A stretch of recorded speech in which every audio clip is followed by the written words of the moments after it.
30th జనవరి 1948. ఈరోజు మీకు గుర్తుందా? జాతిపిత మహాత్మా గాంధీ హత్య చేయబడిన రోజు. ఈ రోజున మనం షాహిదీల దినోత్సవంగా జరుపుకుంటాం. గాంధీజీ ఒక వ్యక్తి కాదు, ఒక ఆలోచన, ఒక మార్గం, ఒక తత్వం. సత్యం, అహింస, సరళ జీవనం, త్యాగం ఆయన జీవన సూత్రాలు. ఈ విలువలతోనే ఆయన బ్రిటిష్ పాలనకు వ్యతిరేకంగా పోరాడారు. హింస లేకుండా దేశాన్ని స్వతంత్రం చేయవచ్చని ప్రపంచానికి చూపించారు. మన స్వాతంత్రం ఒక్క రోజులో రాలేదు. ఎంతోమంది వీరులు తమ జీవితాలను అర్పించారు. భగత్ సింగ్, సుభాష్ చంద్రబోస్, చంద్రశేఖర్ ఆజాద్, రాణి లక్ష్మీబాయి, అల్లూరి సీతారామరాజు.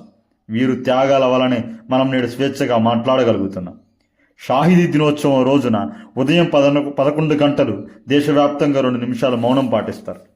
షాహిదుల త్యాగాలను స్మరించుకోవడం మాత్రమే కాదు, వారి కలలను నెరవేర్చడం మన బాధ్యత. మనం చేయాల్సింది దేశాన్ని ప్రేమించడం, చట్టాలను గౌరవించడం, ఐక్యతను కాపాడడం, నిజాయితీగా జీవించడం. ఈ జనవరి 30న మహాత్మా గాంధీతో పాటు దేశం కోసం ప్రాణాలర్పించిన ప్రతి షాహిదిని స్మరిద్దాం. వీరు త్యాగాలు మన ప్రేరణ కావాలి, దేశభక్తి మన జీవన విధానం కావాలి. నీ లక్ష్యం ఏదైనా వీరుడివై పోరాడు, చరిత్రలో నిలిచిపోతావు. జై భారత్.